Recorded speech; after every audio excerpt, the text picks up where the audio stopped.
Are white women jealous of black women? I swear on my Taylor Swift t-shirt collection that we are not. I mean, not to sound like we're better and all, but white women are the beauty standard. So why would we be jealous? Sure, some white women borrow a little bit from the style and looks of black women. We borrow their speech mannerisms, we borrow their full and luscious lips, we borrow their brown and permanent tan, we borrow their hairstyles. And you know, we borrow that Beyoncé booty, but that doesn't mean we envy them. Why would you even think that? Welcome to the Dirty Question with D&D, where we clean up the controversy, one question at a time. Hello, it's D&D again with another episode of The Dirty Question.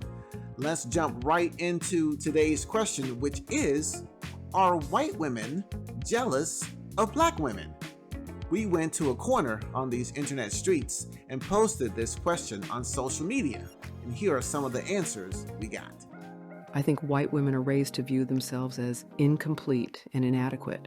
White supremacy pumps them up, but at the very same time negs them, so they'll always feel inferior to white men and looking to white men to rescue them and solve all their problems.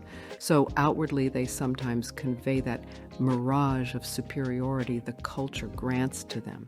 And of course, the privilege of being white and female is reinforced in society, but they struggle mightily internally and never seem to really know who they are. Yes, they are. White women give deference to maintaining the system of white supremacy even while their gender-based issues are maligned. Meanwhile, the bold spirit of black women stands as a glaring reminder of their secret desire to be untethered and to have a voice for themselves.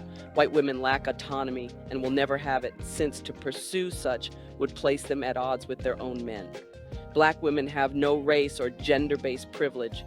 What we do have is a determination to survive, our strength that's enviable. White women have been taught that being submissive to their white men and playing the damsel in distress in need of male protectors affords them white power. In turn, black women have been compared to white women under white patriarchy and deemed unworthy of that same protection and reverence. Because of that perceived strength and lack of whiteness that can be passed on to their children, black women via white supremacy are associated with slavery, struggle, anger, and poverty. Despite all of those associations, and because black women have always been in the workforce since slavery, the rules of behavior under white patriarchy fail. Before the civil rights era, black men weren't allowed to work in high-paying occupations, so black women had to work, since the family was unable to sustain itself on one income. I think white women enjoy their privilege, but I think there is some jealousy towards black women that underlies the hostility they direct towards us. Black women are raised to be independent. They are more accepting of themselves.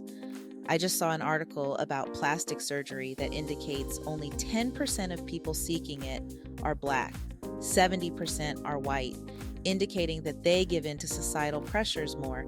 And while black women are compelled by systemic racism to conform to Eurocentric standards, white women run to adopt the beauty trends developed by black women, hairstyles, body type. The Kardashians have made a career out of appropriating black styles while society criticizes black girls for those same styles. Black women are raised differently. We don't ever seem to have the lost puppy energy. And historically, we've been taught explicitly or implicitly that we need to make sure we can hold ourselves down because our men are subject to a lot of violent white racist fuckery, including death. This mental orientation results in a different kind of woman, and I think that is the woman white women envy. Also, let's not forget that historically white women sought out black women as confidants and problem solvers. Patriarchy infantilizes white women for life. It's a trap. I think they envy the aspects of our freedom that they do not have. But I believe that they can see and feel that energy in us, and it's painful to experience it. They are in cages. We are not unless we choose to be. They know we are not inferior, and I suspect they fear we are superior. And historically, white women were exceptionally cruel to black women. White women devised punishments for enslaved women that were horrific due to the forced liaisons that were imposed on the enslaved by white men. They resented the rapes their husbands enacted on enslaved women, but white wives couldn't do anything to get back at their spouses, so white women took out the abuse they received from white men on the enslaved black women. The jealousy is subconscious. White women are socialized in the U.S. to be the standard. the main character, if you will. Black women are supposed to be their supporting character, someone that's supposed to uplift them, not surpass them. And when sisters won't reinforce their constructed superiority, they become hostile and, yes, envious. The fact that white women developed the idea of an inner black woman to cosplay us for fun and risk death daily to get brown says a lot, a whole lot. Sam, how many times do I have to tell you the Tates are coming over tonight with our new client? When I say dinner should be on the table by 6, I mean dinner should be on the table by 6. Who do you think you are talking to? Oh, you're so hungry. If you are so hungry, why don't you fix your own damn dinner? The only time white women get jealous is if they think you have more than them because they feel they deserve more than you have. I was in a friend group where I was the only black person, never again, and I was getting my home built. One told me they thought my house was ugly and she didn't even have a house to compare it to. One asked me why it was taking so long to build, could we not get the loan? One then kept calling it Taj Mahal and then pulled up tax records to try to see how much the home was worth. I don't know if jealousy or envy fully encompasses the complexity of the emotion. White women have been convinced and fully believe they're better, more desirable, and superior to black women. So when they go out in the world and don't experience getting chosen over black women, getting better treatment over black women, or any outcomes that would confirm and uphold their superiority, they lash out, they play victim, they cry, they mock, they emulate, they copy, they do everything they can to stand on black women's shoulders to feel tall. Now here's a tale of jealousy. In college, I went clubbing with some friends. Yes, we drank, yes, we got tipsy, and one white girl got mad because no guy asked her to dance. And she was like, even Jonna has guys dancing with her. It's because I'm cuter than you, big lips, big nose and all. Are white women really that scared of black women? And I'm gonna say yes, but it's not being scared, but it's a fear. And it's not a physical fear, it is the mental fear. It is what we see in you and what we see you doing and how it challenges us and the fear of that. So we see black women and we see how strong you are. We see you coming together as a community. We see you supporting each other.